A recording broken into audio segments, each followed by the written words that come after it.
اعوذ باللہ من الشیطان الرجیم بسم اللہ الرحمن الرحیم۔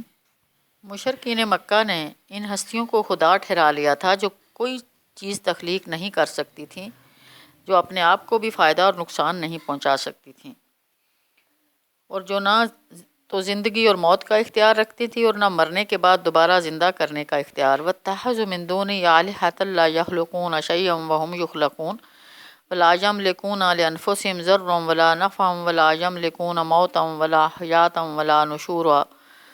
آیت 3۔ سورۃ الفرقان میں انسان کو عطا کردہ خیر و شر کی آزادی کا ذکر۔ سورۃ الفرقان کی 2 آیتوں میں بتایا گیا کہ انسان کو آزادی اختیار عطا کی گئی، جو چاہے نصیحت قبول کرے اور شکر گزار بن کر اللہ کا راستہ اختیار کر لے۔ من شاء ان یتخذ الی ربہ سبیلا، آیت 57۔ لمن اراد ان یذکر و اراد شکورا، آیت 62۔ سورۃ الفرقان میں آداب و دعوت اور رسول صلی اللہ علیہ وسلم کو ہدایت۔ رسول صلی اللہ علیہ وسلم کو حکم دیا گیا کہ وہ کافروں کے آگے ہرگز نہ جھکیں۔ فلا تطع الکافرین، آیت 52۔ رسول صلی اللہ علیہ وسلم کو حکم دیا گیا کہ قرآن کے ذریعے دعوت و تبلیغ کا جہاد کبیر کریں۔ وجاہدہم بہ جہادا کبیرا، آیت 52۔ رسول صلی اللہ علیہ وسلم کو ان مشکلات حالات میں اللہ ہی پر توکل کرنے کا حکم دیا گیا، ایسی بے عیب ہستی جسے موت نہیں آتی۔ وتوکل علی الحی الذی لا یموت، آیت 58۔ رسول صلی اللہ علیہ وسلم کو حکم دیا گیا کہ اللہ کی حمد کے ساتھ اس کی تسبیح کریں، یعنی اس کی بے عیبی کا اعتراف بھی کرتے رہیں۔ وسبح بحمدہ وکفی بہ بذنوب عبادہ خبیرا، آیت 58۔ سورۃ الفرقان کا نظم جلی۔ سورۃ الفرقان 6 پیراگرافوں پر مشتمل ہے۔ آیات 1 تا 3۔ پہلے پیراگراف میں اللہ تعالیٰ کی قدرت اور من دون اللہ کی بے بسی پر روشنی ڈالی گئی۔ اللہ تعالیٰ نے اپنے بندے محمد صلی اللہ علیہ وسلم پر قرآن اس لیے نازل کیا ہے کہ وہ سارے جہان والوں کے لیے ایک تنبیہ ہو۔ تبارک الذی نزل الفرقان علی عبدہ لیکون للعالمین نذیرا، آیت 1۔ اللہ زمین و آسمان کا بادشاہ ہے، اس کی کوئی اولاد نہیں ہے، اس کی حکومت میں کوئی شریک نہیں ہے، اس نے ہر چیز کو پیدا کر کے اس کی تقدیر مقرر کر دی ہے۔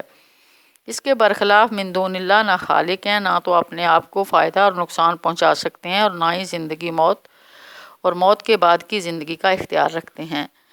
آیات 4 تا 34۔ دوسرے پیراگراف میں رسول صلی اللہ علیہ وسلم اور قرآن پر الزامات اور اعتراضات کے مسکت جواب دیے گئے۔ مشرکین مکہ کے غلط عقائد کی تفصیل بیان کی گئی اور ان کی تردید کی گئی۔ مشرکین مکہ قیامت کا انکار کیا کرتے تھے، انہیں دوزخ کی بشارت دی گئی۔ بل کذبوا بالساعۃ واعتدنا لمن کذب بالساعۃ سعیرا، آیت 11۔ مشرکین مکہ اپنی خود ساختہ خداؤں کو ولی، سرپرست اور کارساز سمجھتے تھے، ان کی گرفت کی گئی، آیت 18۔ قالوا سبحانک ما کان ینبغی لنا ان نتخذ من دونک من اولیاء ولکن متعتهم وآباءهم حتی نسوا الذکر وکانوا قوما بورا۔ من دون اللہ کی عبادت کرنے والے دوزخ کے مستحق ہوں گے۔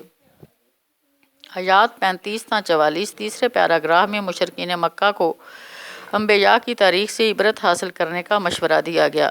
سب سے پہلے موسیٰ اور ہارون علیہ السلام، پھر قوم نوح علیہ السلام، پھر عاد اور سمود، پھر اصحاب راس اور پھر قوم لوط علیہ السلام کے بارے میں بتایا گیا کہ یہ بھی مشرکین مکہ کی طرح منکرین قیامت تھے اور رسولوں کی تکذیب کیا کرتے تھے، انہیں ہلاک کیا گیا۔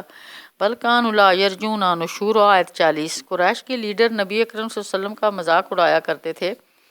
ان کی بیماری کی تشخیص کی گئی کہ ان لوگوں نے اپنی خواہشات نفس کو اپنا خدا بنا لیا ہے۔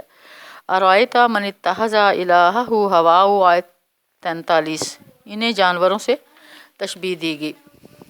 آیات 45 تا 54۔ چوتھے پیراگراف میں رسول صلی اللہ علیہ وسلم کو قرآن کے آفاقی اور انفسی دلائل سے دعوت و تبلیغ کا جہاد کبیر برپا کرنے کی ہدایت کر دی گئی۔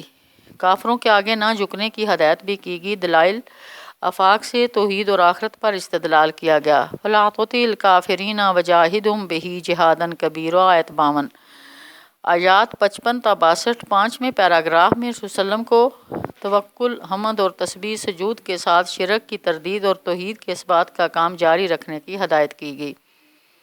وتوکل علی الحی الذی لا یموت وسبح بحمدہ وکفی بہ بذنوب عبادہ خبیرا، آیت 58۔ آزادی اختیار کی وضاحت کی گئی۔ ہر شخص کو مذہبی آزادی حاصل ہے، جو چاہیے قرآن نصیحت جو چاہے قرآن کی نصیحت قبول کر سکتا ہے اور شکر گزار بن سکتا ہے۔ لمن اراد ان یذکر و اراد شکورا، آیت 62۔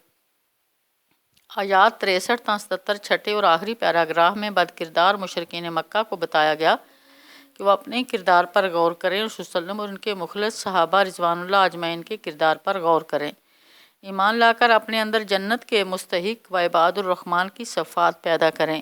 خدائے مہربان کے نیک بندوں عباد الرحمن کی 12 جامع صفات گنوائی گئیں، ان کی عبادات، ان کا طرز تبلیغ، ان کا خوف قیامت، مالی معاملات میں ان کا اعتدال، توحید پر ان کی ثابت قدمی، زنا، قتل، جھوٹی گواہی اور لغویات جیسے بڑے گناہوں سے ان کا اجتناب، آیات الہی پر غور و فکر اور توجہ اور اپنے اہل و عیال کے بارے میں ان کی فکر مندی پر روشنی ڈالی گئی۔ ان جامع آیات سے معلوم ہوتا ہے کہ ایک مسلمان کی شخصیت ہمہ جہتی ہونی چاہیے، زمین پر عاجزی سے چلتے ہیں، یمشون علی الارض ہونا، آیت 63۔ جاہل لوگوں کے الجھنے پر سلام کر کے رخصت ہوتے ہیں، وَإِذَا خَاطَبَهُمُ الْجَاهِلُونَ قَالُوا سَلَامًا، آیت 63۔ سجدی اور قیام میں راتیں گزارتے ہیں، وَالَّذِينَ يَبِيتُونَ لِرَبِّهِمْ سُجَّدًا وَقِيَامًا، آیت 64۔ دوزخ کے عذاب سے پناہ کی دعائیں کرتے رہتے ہیں، ربنا اصرف عنا عذاب جہنم، آیت 65۔ مالی معاملات میں اعتدال کا رویہ اختیار کرتے ہیں، بخل اور اسراف سے بچتے ہیں، لم یسرفوا ولم یقتروا وکان بین ذالک قواما، اللہ کی دعا کے ساتھ کسی اور سے دعا نہیں کرتے، لا یدعون مع اللہ الہا آخر، آیت 68۔ ناحق کسی کو قتل نہیں کرتے، ولا یقتلون النفس التی حرم اللہ الا بالحق، آیت 68۔ زنا نہیں کرتے، ولا یزنون، آیت 68۔ جھوٹی گواہی نہیں دیتے، لا یشہدون الزور، آیت 72۔ لغو اور بیہودہ باتوں سے باوقار طریقے سے اجتناب کرتے ہیں، وَإِذَا مَرُّوا بِاللَّغْوِ مَرُّوا کِرَامًا، آیت 72۔ اللہ کی آیات کو توجہ سے سنتے ہیں، اندھے اور بہرے نہیں بنتے، اِذَا ذُكِّرُوا بِآیاتِ رَبِّهِمْ لَمْ يَخِرُّوا عَلَیْہَا صُمًّا وَعُمْیَانًا، آیت 73۔ اپنی اولاد اور اپنی بیویوں کے لیے دعا کرتے رہتے ہیں، ربنا ھب لنا من ازواجنا وذریاتنا قرۃ اعین واجعلنا للمتقین اماما، آیت 74۔ آخری آیت میں انہیں صاف صاف بتا دیا گیا کہ اللہ تعالیٰ تو جنت کی طرف دعوت دے رہا ہے، لیکن جو لوگ قرآن اور رسول صلی اللہ علیہ وسلم کی دعوت مسترد کر کے دوزخ میں جانا چاہتے ہوں تو اللہ بھی بے نیاز ہے۔ استغفر اللہ۔ مرکزی مضمون: رسول صلی اللہ علیہ وسلم کو آپ صلی اللہ علیہ وسلم کی ذات اور قرآن پر الزامات اور اعتراضات کے مسکت جواب دینے، منکرین توحید اور آخرت مشرکین مکہ کے خلاف اتمام حجت کرنے، جنت کے مستحق عباد الرحمن کی صفات بتا کر کسی بھی مرعوبیت کے بغیر قرآن مجید آفاقی اور انفسی دلائل کی روشنی میں دعوت و تبلیغ کا جہاد کبیر کرنے کی ہدایت دی گی۔ وآخر دعوانا ان الحمد للہ رب العالمین۔ اسے خود بھی سنیں اور دوسروں کو بھی شیئر کریں تاکہ یہ سنانے والوں کے لیے اور سننے والوں کے لیے ذریعہ نجات بن جائے، آمین۔ اگر کوئی غلطی ہو گئی تو اللہ معاف کرے، آمین آمین۔